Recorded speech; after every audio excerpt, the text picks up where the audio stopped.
দেখেন বন্ধুরা, কালকে রাতে ওকে আমি শুতে নিয়েছিলাম।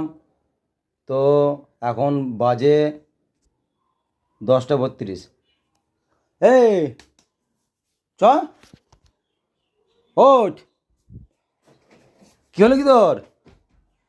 12টা পর্যন্ত ঘুমোয়? হ্যাঁ, কী হলো সাবিরুল? চ চ চ চ।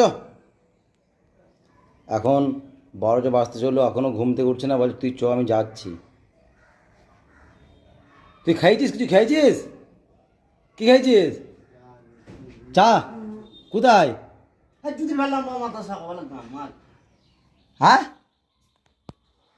কোথায় খাইছিস? আর লাভ লাভ লাভ লাভ। দেখেন গাইস, এই রামধারা চলছে। আবার বলছে নাকি বিয়ে করবো। তা তোমরা যদি চাও, কেউ যদি মেয়ে দিতে, তাহলে মেয়ে দিতে পারো, ঠিক আছে? তোমার মেয়ে ওর সঙ্গে একসঙ্গে ঘুমোবে অনেকক্ষণ ধরে।